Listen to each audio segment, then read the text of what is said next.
누구나 한 번쯤은 생각해 보잖아요. 은퇴하면 한국을 떠나서 맑은 공기 마시고 푸른 초원에서 여유 있게 살고 싶다. 특히 뉴질랜드 같은 나라는 많은 은퇴자들에게 지상 낙원으로 비춰집니다. 깨끗한 환경, 여유로운 삶의 속도, 자연과 함께하는 일상. 그러니 투자이민이라는 말만 들어도 귀가 솔깃해지죠. 그런데 말입니다. 현실은 생각보다 훨씬 냉정합니다. 오늘 이야기하고 싶은 건 바로 노후의 꿈이 악몽으로 바뀌는 순간입니다. 누군가는 한국의 전원주택을 포기하고 거액을 들여 투자이민으로 뉴질랜드에 갔다가 결국 다 털리고 빈손으로 돌아왔습니다.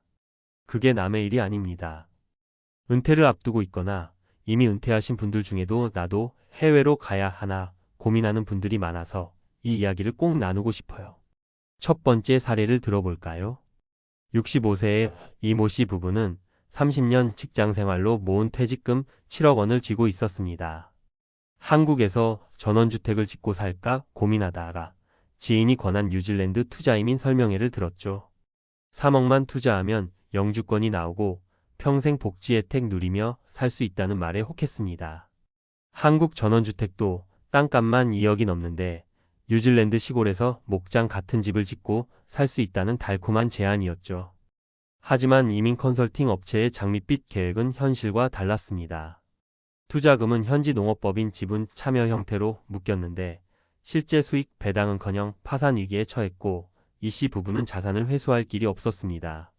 생활비는 환율과 물가 때문에 눈덩이처럼 불어나서 1년 만에 계획이 무너졌습니다. 결국 한국으로 돌아올 때는 남은 돈이 1억도 채 되지 않았다고 합니다. 한국 전원주택이라도 질걸 이 씨 부부의 눈물 어린 후에는 많은 사람들에게 경종을 울립니다. 두 번째 사례는 조금 다른 유형이에요. 58세에 은퇴한 박 씨는 아이들도 다 키웠으니 이젠 나답게 살자는 생각으로 뉴질랜드 소도시로 떠났습니다. 관광 때 본 풍경이 너무 좋아서 여기 살면 무조건 행복할 거야 라고 믿었죠. 박 씨는 투자이민보다는 자영업 형태로 식당을 차렸습니다. 한국 음식 좋아하는 교민들을 상대로 소박하게 운영할 계획이었는데 막상 가보니 사정이 달랐어요. 인구가 적어 단골 확보가 힘들었고 외식 물가가 높아도 운영비는 더 비쌌습니다. 게다가 현지 행정과 규제, 영어 문제까지 겹치면서 스트레스는 폭발했어요. 결국 3년 만에 사업을 접고 귀국했는데 투자비와 적자 운영비까지 합쳐 4억 원이 사라졌습니다. 한국에서 치킨집을 해도 이렇게는 안 망했다는 박 씨의 말이 너무 현실적이죠. 해외 이민이 로망이 아니라 사업이라면 훨씬 더 냉정하게 따져봐야 한다는 걸 보여줍니다. 세 번째 사례는 요즘 특히 주목할 만합니다. 뉴질랜드는 몇 년 전부터 투자이민 심사 기준을 강화했습니다. 코로나19 팬데믹 시절 문을 걸어 잠갔다 재개하긴 했지만 기여형 투자이민 액티브 인베스터로 바꿔서 심사 기준이 훨씬 깐깐해졌죠. 60세 부부였던 김 씨는 이전 규정 때보다 훨씬 많은 금액을 요구받고 계획을 변경하려다 사기를 당했습니다. 이민 컨설턴트가 아직 예전 방식으로 해준다며 돈을 받고 잠적했어요. 이 과정에서 1억이 넘는 돈을 잃었습니다. 김 씨 부부는 결국 뉴질랜드 계획을 접고 한국으로 돌아왔지만 이 돈을 다시 모을 방법이 없다고 합니다. 우리 세대가 이 정도 돈을 다시 벌 수 있을까요? 허망해요. 김 씨 부부는 이민 사기의 피해자이자 은퇴 후 이민이라는 환상에 속은 또 다른 사례입니다. 이 세 가지 사례가 보여주는 공통점이 뭔지 아세요? 한국에서의 전원생활 대안으로 해외를 너무 쉽게 선택했다는 점. 투자이민을 투자가 아니라 비자 사는 비용쯤으로 생각해 리스크를 무시했다는 점. 현지에서의 생활비, 환율 리스크, 사업 리스크를 철저히 계산하지 않았다는 점입니다. 뉴질랜드는 분명 살기 좋은 나라예요. 자연환경, 복지제도, 교육 수준 등 매력적인 요소가 많습니다. 하지만 그것도 철저한 준비가 있을 때의 이야기입니다. 투자이민은 말 그대로 투자입니다. 투자에는 언제나 손실 위험이 따릅니다. 게다가 해외는 한국보다 정보 접근이 어렵고 사기 리스크가 큽니다. 현지 법인 투자 구조가 어떻게 돼 있는지, 환율이 오르면 생활비가 어떻게 달라질지, 의료보험과 세금이 얼마나 나가는지 꼼꼼히 따져야 합니다. 또 은퇴자는 한국에서 돈 벌 기회가 적어요. 한번 잘못 투자하면 다시는 만회할 수 없을 수도 있어요. 많은 사람들이 한국 시골 생활은 불편하고 병원도 멀고 이웃도 없어서 외로울 것 같아서 해외 이민을 고민합니다. 그런데 정작 외국 시골에 가면 언어 장벽, 문화적 고립, 의료 접근성 문제는 훨씬 큽니다. 환율이 불리하게 움직이면 연금 가치도 깎여서 생활비도 늘어납니다. 저는 이런 이야기를 들으면서 해외 이민하지 마세요. 라고 단정 짓고 싶지는 않아요. 정말 철저히 준비하고 현지의 리스크를 감당할 자신이 있다면 좋은 선택이 될 수도 있습니다. 하지만 한국 전원주택이 너무 비싸니까 같은 단순 비교로 결정할 일은 절대 아닙니다. 마지막으로 전문가로서 드리고 싶은 현실적 조언을 몇 가지로 정리하면 이렇습니다. 첫째, 투자 의미는 부동산 매수나 비자 비용이 아니라 리스크 있는 투자라는 사실을 받아들이세요. 둘째, 해외에서의 생활비, 환율, 세금, 의료비 등을 장기적으로 시뮬레이션해 보세요. 특히 환율이 20%만 움직여도 생활비는 큰 차이가 납니다. 셋째, 컨설팅 업체나 브로커의 말만 믿지 말고 현지 정부 사이트, 재외동포 커뮤니티, 공간 등 공신력 있는 경로로 직접 정보를 확인하세요. 넷째, 가능하다면 최소 36개월 이상 체험 거주를 해보고 결정하세요. 다섯째, 한국에 남아있을 경우 시나리오도 동시에 준비해서 비교해보세요. 노후의 꿈이 악몽으로 바뀌는 순간은 한 번의 선택으로 시작됩니다. 이 글을 읽으시는 여러분께서만큼은 준비되지 않은 선택으로 소중한 노후 자산을 날리고 후회하는 일이 없기를 간절히 바랍니다. 은퇴 후 삶은 길고 또 소중합니다. 더디더라도 꼼꼼히 살피고 스스로 결정권을 꼭 쥐고 가세요. 그게 우리 세대가 노후를 지키는 가장 현명한 길이라고 믿습니다. 앞서 이야기에서 은퇴 후 투자 이민이 왜 실패할 수밖에 없는가의 사례와 감정적인 부분을 살펴봤다면 이제는 조금 더 전문가 입장에서 실제로 이런 걸 꼭 따져보셔야 한다는 정보를 더 깊이 현실적으로 그리고 말하듯 풀어서 이어가 보겠습니다. 많은 분들이 투자 이민을 생각할 때 가장 먼저 물으시는 게 얼마나 들죠? 입니다. 이게 단순히 비자 비용으로 오해되기 쉽지만 실은 투자비, 이민 비자비, 정착비, 생활비까지 다 합쳐서 계산해야 합니다. 뉴질랜드의 투자 이민 프로그램은 2022년부터 규정이 크게 바뀌었습니다.